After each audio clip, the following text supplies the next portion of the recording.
My husband admitted that he's in love with another woman he met online, and now he's proposing that we open up our marriage, but I don't even know what to feel anymore. I, 33F, have been married to my hubby, 34M, for 4 years, and we've been together for 12 years. After a lot of financial struggle, we bought a house and we are now planning to have kids. Thing is, a few months ago, my husband fell sick and had to stay home for a while. He decided to pick up an online game and started having weekly sessions with a group of players. Among them is a girl, 30, I think, and long story short, he fell in love with her. He broke down crying a month ago and admitted it. He told me it built up so gradually he didn't understand how he felt until it was too late. They started texting privately after meeting and eventually had one-on-one calls together. Then at some point, he said, she told him she was in love with him and he realized it was mutual.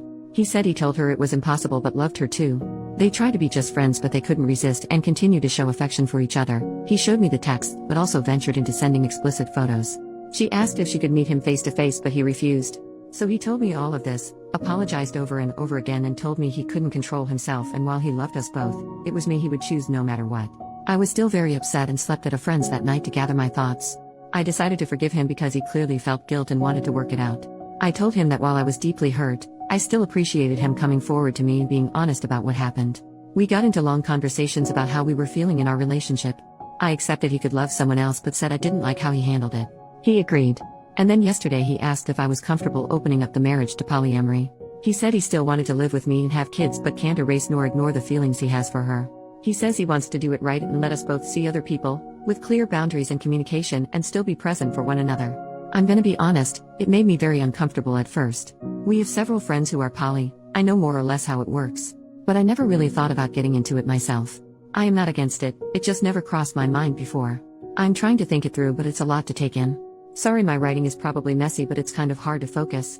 I guess it's too early to decide and we have a lot more to discuss beforehand, but still.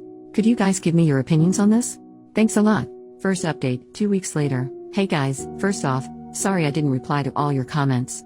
I'm very thankful for them. They helped me realize hard, but fair, truths about the whole situation. I waited for a bit to think about it all and had multiple long discussions with my husband. I wanted to confront him before making a final decision. To answer some of your questions, the other girl wanted to meet him, but they never did. Partly because my husband refused, but honestly, mostly because she lives too far from here. I still got checked for STDs though, and I'm clean, yay.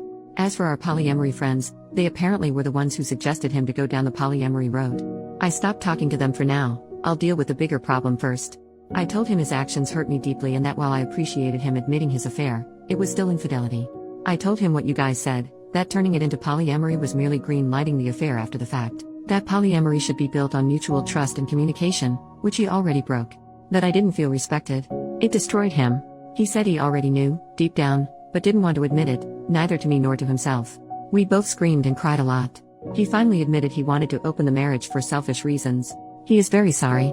He cut off contact with the other girl, let me fully access his computer and phone, and now wants to go to counseling to repair our relationship and marriage. He is showing me a lot of affection and attention since then, although he admits himself it's sometimes out of guilt, and not just out of pure love. And now I want to make it work too, but, am I? Or is it sunk cost fallacy? I don't know. Our first session is in 2 months, the earliest we could get, and every day I change my mind. Literally yesterday I wanted to leave him, while today I think it's worth giving it a try. Because we've known each other for so long, we understand each other on a very deep level, share a lot of interests, and have already built so much together. He was there for me during hard parts of my life. He took responsibility for his actions and is really trying. Plus, if I leave him, I'd have to start my life nearly from scratch, find a new place to live, go back into dating for the first time in 12 years. I don't want to lose everything. It sounds very hard and scary. Am I not too old for this? But at the same time, that's a form of denial, isn't it? It doesn't matter if those years were good, it's not going to be the same. Even if he gains my trust back, even if I forgive him, I'll never forget. I think he is genuinely remorseful, but isn't it too late for that? I'm too empathetic. Him being present now doesn't erase what was done. Do I want to stay not because I still believe in this relationship, but because don't have the strength to ask for a divorce? Because it's the easy choice, some kind of codependency? I have no idea. I can picture both paths clearly, and it's tearing me apart. I am lost, maybe even more than I was when I wrote my previous post. I've lost sleep and appetite, and I'm not sure I enjoy anything in my life anymore. I booked an appointment with a psychologist, for me alone, to help with this whole thing. I am sorry, at this point, I am rambling. I know I am the only one who can decide what's okay and comfortable for me or not. It's ultimately my choice and my choice only. The emotional hell I am going through just makes thinking about that choice very hard and paralyzing. I'll go to both therapies and try to see what to do from here. I'll try to update, but it's probably going to take a while. I am sorry.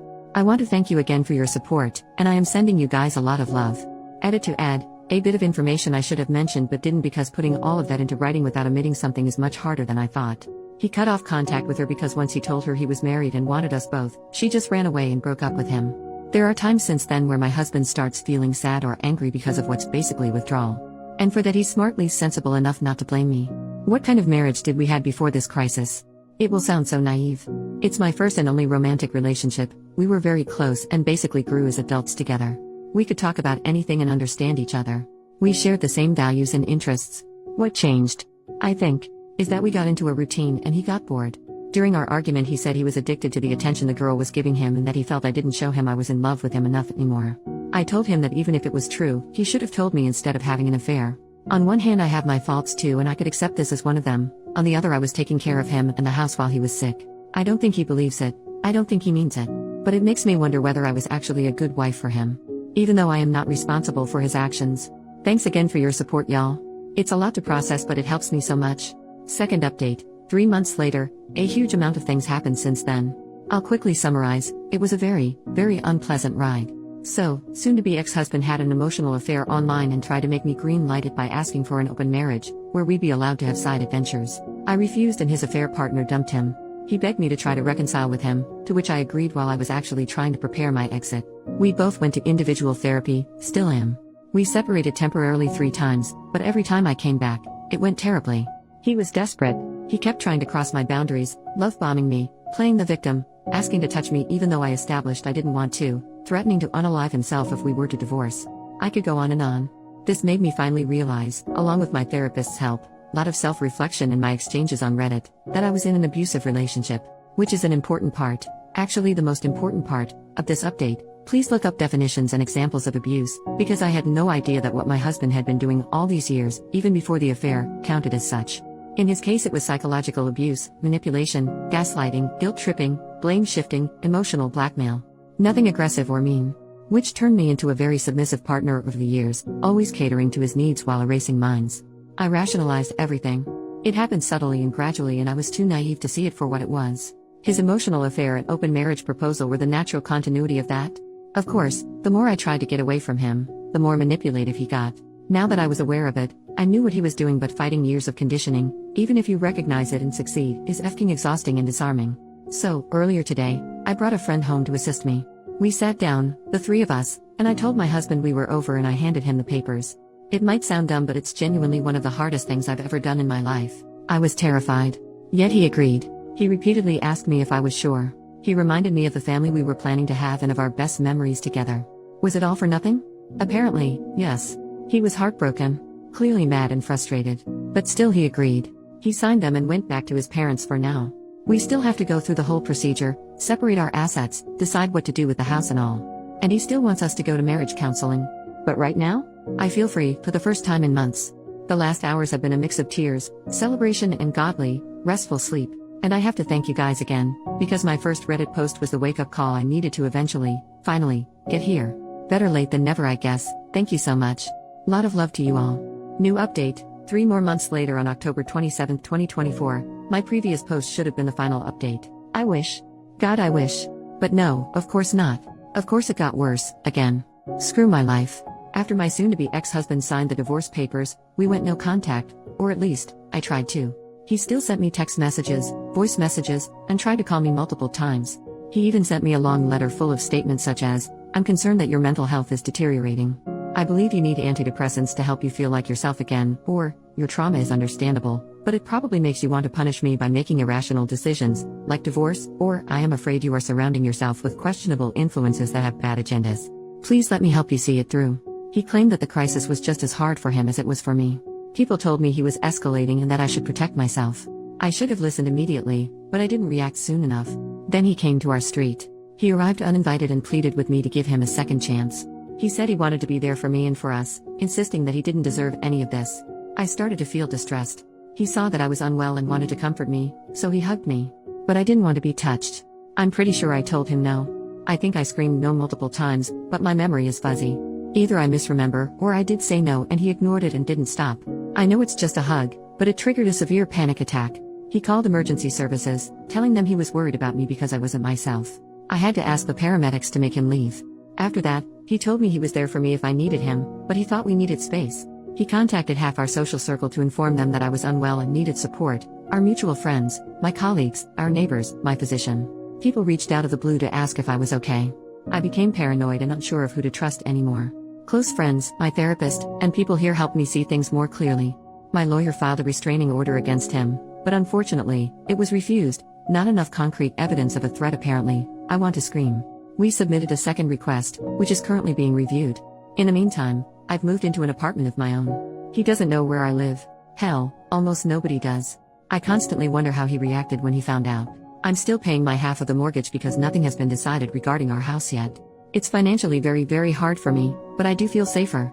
I am feeling much better, although I remain haunted by constant stress, sleep disorders, nightmares, nervous tics, random bursts of tears, and rushes of anxiety. My physician prescribed me sedatives. They do make it easier. I realize I'm isolating myself more and more. I try to fight it, but I'm really afraid that sensitive information could leak, even accidentally. I've started reaching out to my closest friends again, as much as I can. I'm trying to come back here on Reddit. I keep going to therapy. It's necessary. Because one part of me, the part he cultivated for so long, urges me to stop all of this and to go back to the house, cancel the restraining order, cancel the divorce, call him, apologize, and repair our relationship. It would be insane. I'm not going to do that though. I do not listen to that little voice. I don't. But when your defenses are attacked over and over again, it becomes incredibly hard to reason properly. I can't wait for the divorce to be over. I just want to move on and I want all of this to be behind me. I'm sorry this is bleak. I wish I would have left sooner. I just hope this can help someone, anyone.